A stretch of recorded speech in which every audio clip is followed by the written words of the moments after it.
Hi everybody, Giselle Grenier here from ArtPlace.ca.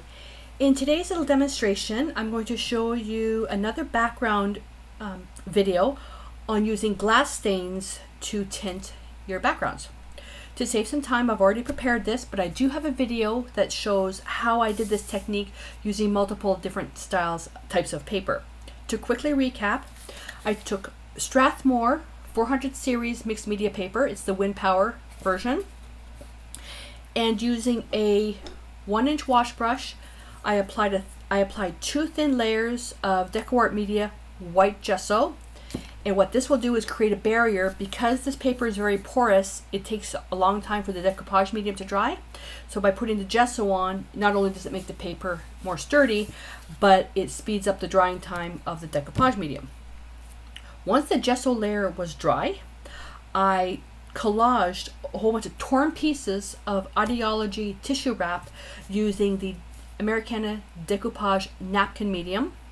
So coated the whole page, started gluing some pieces on, more layers. I've got about 5 or 6 different layers here, all overlapping. When that whole thing was dried, I applied 1 finishing coat of decoupage paper medium, and what that does, it gives me a nice, not slick, semi-slick if that's a word, surface to work on, which allows me to apply paint and then wipe it back really easy. So for this lesson, I want to use glass stain, and this is where the experiment is going to be. Can we use a product designated for plastic? Can we use it on paper? I can, because I applied the decoupage paper finish on top of this. You can even use a decoupage satin finish, or even use a coat of varnish, like a satin or a glossy varnish. You can do that as well, because it's kind of plasticky. So this glass stain, what it does is it allows you to make like stained glass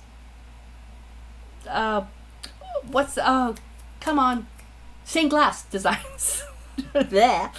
So reading the directions, it's ideal for filling in sun catchers and creating custom stained glass designs using glass stain leading. Colors are intermixable and work on glass and plastic mixed with clear stain to lighten color. Well, my experiment is going to be, why can't I use that on this? Because it is kind of like a plasticky finish onto it. So we'll see. So the colors I'm using are blue, orange, red, and yellow. And I'm going to be using the orange, red, and yellow on the page, and then I'm going to use blue and orange to try to create a brown vintage style to antique up the edges. Let's see what happens. Right on the paper, okay, I'm going to apply this, and I'm going to first shake. Shake. And I'm going to start with yellow. And has the seal on there? Nope.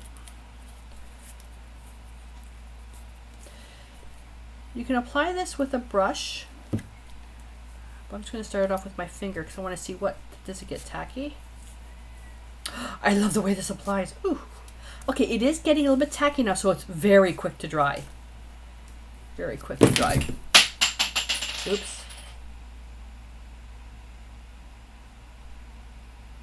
Okay, and before I should have checked this first. No, it's fine. It doesn't say. You know, sometimes you get products that say avoid contact with your hands, eyes, and all that stuff. There is nothing on there, so that's fine. Let's see how easy it is to come off. Yep, comes off with the baby wipe, so that's fine. So you can also apply it with, let's say, a little bristle brush. Let's see what happens with that. So I'll go on the center. Let's see what the look. Okay, the brush is soaking up most of the paint, or most of the stain. But, can you tell a difference? I can't. I can't really tell a difference. I have to admit, I did cheat a bit on the experiment. I tried this on unsealed paper, that's just raw paper, and it does work as well on that. I love saying first time experiments for the camera. Sometimes, you know, I don't want to waste the video time something's not going to work. Uh-oh. Okay, I'm going to get a different brush. Okay, the orange is really... Was that orange? Yeah. Okay, excuse chaos. She's saying, I want to be fed 4 hours early. Oh. I'm just waiting for her to jump on the table. I've had to reformat how the table is. Kitty. Because she was always jumping on the palette. Okay, so the orange is very, very light. Very, very light. But it's subtle. Let's see what the red looks like. Woo! I'm assuming that it's going to be just as vibrant, but I probably shouldn't. I'm going to try it with a stencil brush this time.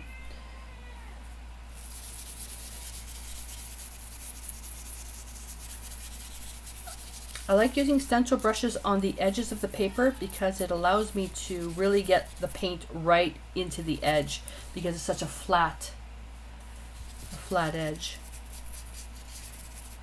Okay, some of the paper's peeling up because I didn't seal it right, so I can always come back with that.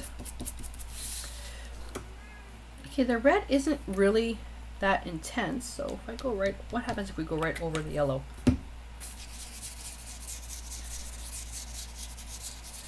Using swirls and, oh, blimey, this is beautiful. Oh my God. Okay, let's do some color mixing. If I take, let me get orange. If I take blue, I am going to have to make now a sun catcher on paper as one of the designs. I have no idea the ratio for this. I'm just going to take the... I'm looking at creating a brown. Oh, Mia's here. She's coming here to say, get lost. Okay, equal parts it looks like to create a nice brown. Let's see, I'll just use the same brush. Okay, it's really transparent, so it's not letting me do the aging as much as I thought. It's really transparent. But what if I just use blue? If I just use blue, I need to get a different brush. I always want to use a clean brush because I don't want to contaminate anything. Okay, this is a blue on top of the yellow. Of course, we get green.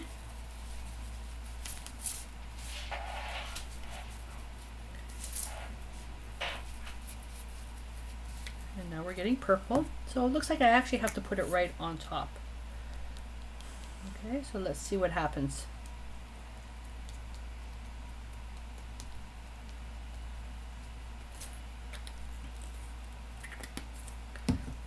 I bet if we, when doing this layer, maybe putting a coat of, let's say, matte medium because it dries transparent, then putting the color on the edge, then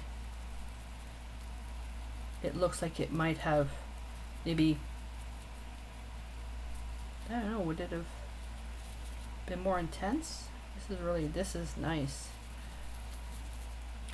Okay, so who's to say you can't do a vintage edge with blue instead of brown? Well, because when paper ages, it's brown. That's why I love the purple on this. Ooh. And then the green. Just randomly go. I like how I've got the pulled up edges here. I love this. Oh. Okay, so my experiment of actually antiquing the edges with a brown didn't work, but I'm liking the blue better. I'm liking the blue better. There is a black. Oh, I love that. I love that. So for those of you that are big Tim Holtz fans with the Distress, no, not really Tim Holtz fan, but just the Ranger Distress pads where you get that rubby thing and you do the edges, you can do that with paint too. And I like doing it with paint better because it's permanent. I'm not a major huge fan of water-soluble materials. I'm a huge fan of permanence. But then if you use water-soluble material and you want to make something permanent, that's what fixative is for. And I use SpectraFix for that. Because you could use it indoors and it's safe. Oh, yeah. Look at that. Oh, wow. So when this dries, I'm going to try coming back over again with another layer to see what happens. Just getting rid of the blobs there. How beautiful is that? Come in here with the blue. Oh, gorgeous.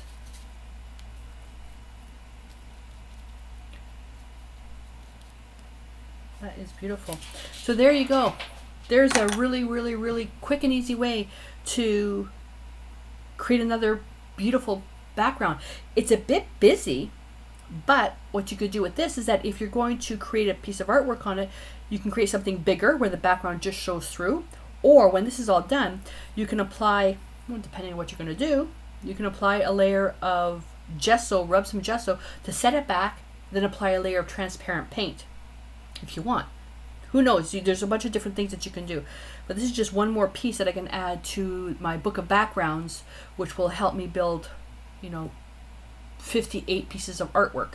And I love using the book of backgrounds for this so I can test an idea before investing days and days of time creating this piece of artwork. So this is a really cute piece. So there you go. Background done using DecoArt glass stain. This is transparent stains for plastic. So the key is to make sure you apply a layer, once you've done all your collaging, a layer of either the decoupage paper. You can use a satin finish. You can even use a varnish. You can use that. Just nothing that's like the Americana Decor. They have an ultra matte varnish. And I believe, if I look over the shelf, yeah, the DecoArt Media, they have an ultra matte varnish. I wouldn't use that. I would use something that's more slick. Something that's a semi-gloss, satin semi-gloss or glossy is even better. So this piece I'm likely going to be using to actually create a sun catcher, and I can see myself using the leading finish and the leading and going around here with the leading and then filling it in with these because they are transparent. I'll be able to see the butterfly. So that's a ways off for the artwork part.